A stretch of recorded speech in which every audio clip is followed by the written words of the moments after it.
Assalamualaikum warahmatullahi wabarakatuh. Ketemu lagi di Bengkel Papa Tarakan ya. Jadi ini saya kedatangan .io V2. Cuman dia sudah dipindah ke casingnya MK Mod ya. Ini casing MK Mod ini kualitasnya bagus. Lumayan memang harganya sekitar 500 ribuan ya, tapi tidak kayak casing transparan seperti apa ya, seperti ini, seperti yang light ini kan tipis ini ya. Kalau dia tebal banget. Cuman saya kalau waktu tadi saya perhatikan ini ada yang pecah. Baru kali ini saya nemukan ya. Iya. Ini bagian bawah rumah konektor RPA-nya ini pecah dia. Dan dia ini keluhannya adalah no atomizer. Jadi belum pernah ya saya bikin konten .io V2 no atomizer. Kita tes dulu ya.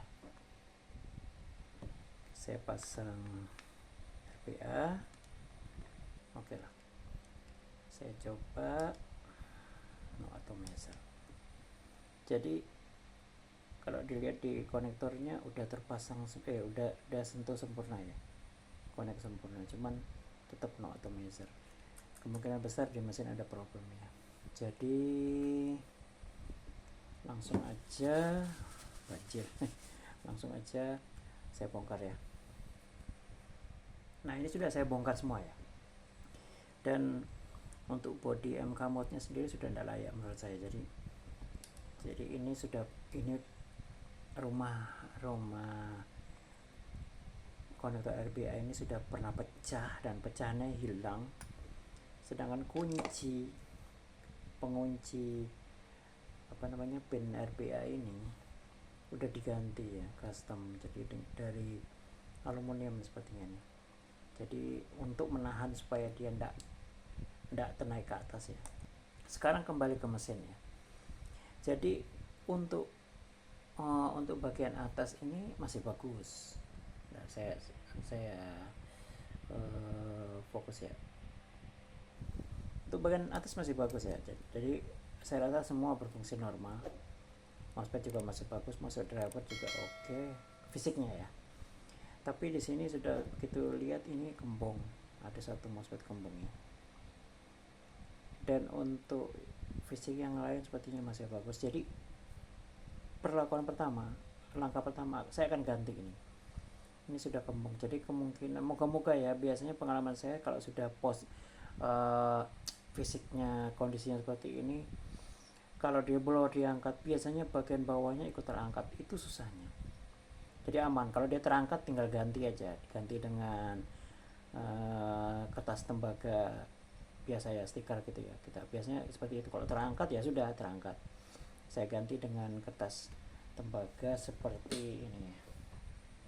Jadi seperti ini, dia bentuknya lembaran ya. Ini chopper coil namanya.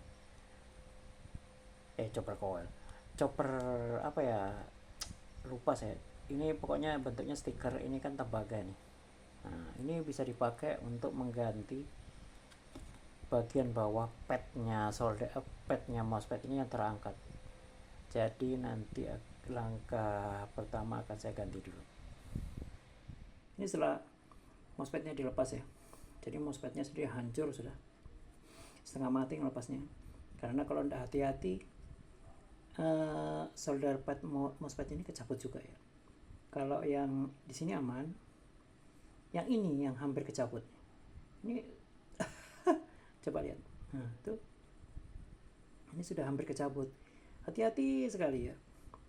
Waktu blower sudah lepas, yang pad yang drain sama gate ini sudah lepas, cuman yang ini belum drain.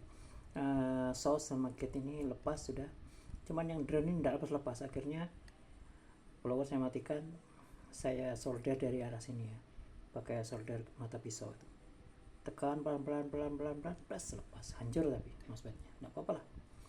Yang penting padnya masih auto ya, walaupun sudah terangkat-angkat gini. Nggak apa-apa. Nanti kalau masang mousepadnya agak ditekan. Jadi waktu ngeblower agak ditekan begini supaya yang pad source sama gate ini nanti nyambung ya.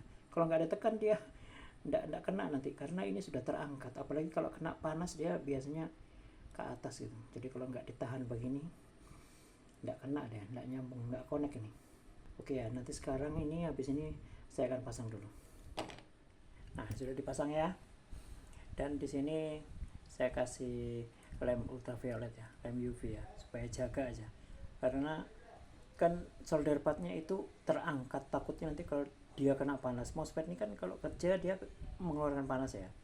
Jadi takutnya dia waktu kena panas terangkat, ini juga jadi ikut terangkat gitu. Jadi supaya aman aja dikasih lem UV ya. Ini juga kasihan nanti kalau momennya terangkat, yang punya nanti masuk servis lagi, kasihan. Dan ini jangan lupa juga dikasih resistor gate ini dikasih juga, karena ini pasti akan dibanjiri liquid nih lama kelamaan ya. Ini lama kelamaan akan ngalir liquid, ini pasti kegerus nih. Jadi main aman aja kita ya. Kita kasih lem UV juga. Oke, sekarang akan kita tes outputnya. Dia no atomizer tuh karena di titik ini dia voltasenya 0, harusnya ada tegangannya sekitar 1,5 volt. Dia fluktuatif 0, 1, dia kayak pulse gitu, denyut gitu ya, untuk mendeteksi RPA yang terpasang. Saya nyalakan ya. Oke. Tegangan masuk 4,1 volt. Kita di sini kita tekan 3 kali firing. Nah, itu dia.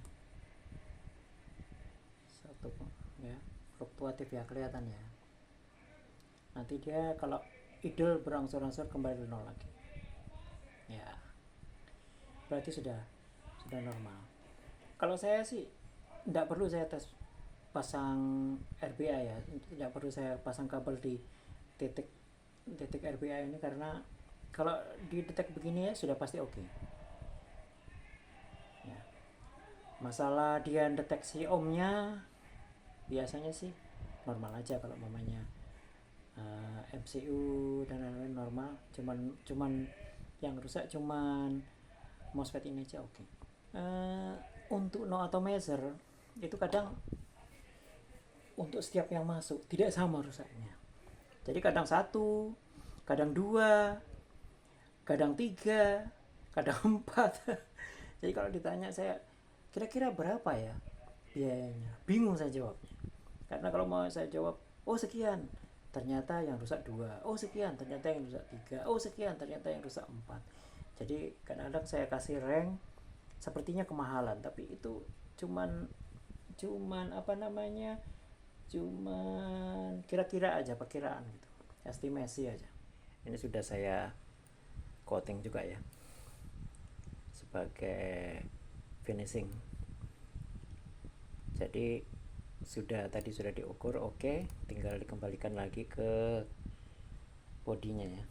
Dan ternyata yang punya tetap mau pakai body yang MK mod ya, oke lah, enggak apa-apa.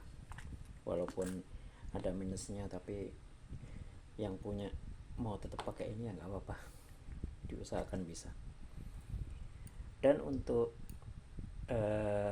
yang mau tahu tentang jalur input dan segala macam di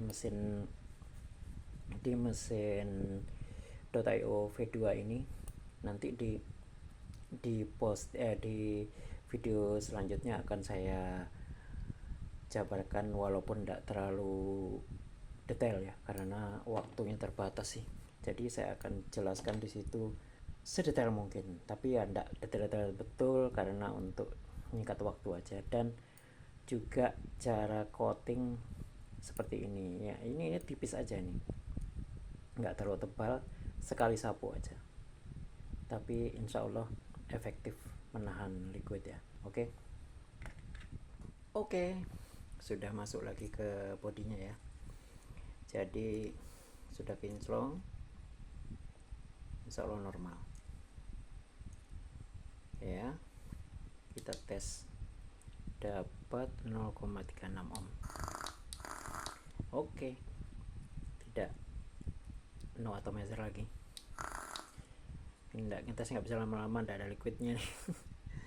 Oke ya, jadi untuk kasus yang .io V2 no automatic sudah selesai. Kebetulan kerusakannya juga tidak terlalu parah, jadi ya seperti itulah. Tidak sama ya, kalau mamanya ada datang lagi no automatic belum tentu itu yang rusak, bisa tambah parah, mungkin 2 MOSFET atau step up-nya atau yang lain yang rusak ya. Jadi ndak pasti sama, dan ongkosnya juga pasti ndak sama. Jadi kalau mamanya ada yang tanya ongkosnya berapa ke saya, nanti saya jawab estimasi antara paling rendah sama paling tinggi, di antara itulah. Jadi kalau mamanya, dan juga kalau di YouTube tanya ongkosnya berapa, saya akan arahkan langsung nomor WhatsApp ya. Nomor WhatsApp ada di deskripsi channel. Jadi memang sengaja saya nggak masang nomor WhatsApp sembarangan ya di kombo di komen gitu, soalnya sering kali itu ditanyakan. Kalau saya tulis di situ, nanti tanya lagi, saya tulis lagi, saya tanya lagi, saya tulis lagi kan.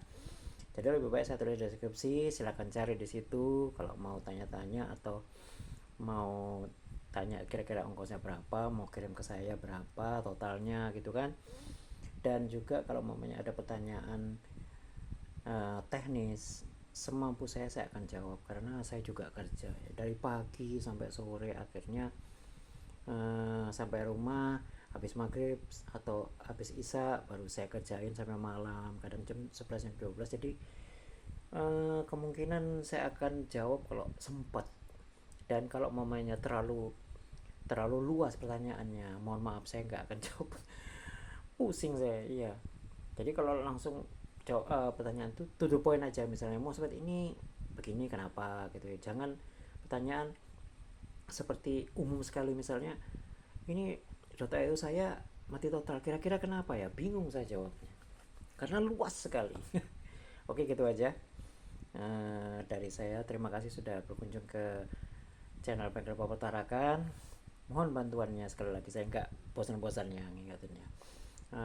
Tolong subscribe, share, dan like postingan saya ini ya, supaya lebih berkembang lagi. Jadi ini subscribernya saat video ini direkam masih sekitar 500-an, moga-moga tembus 1000 ya. Oke, terima kasih. Wassalamualaikum warahmatullahi wabarakatuh.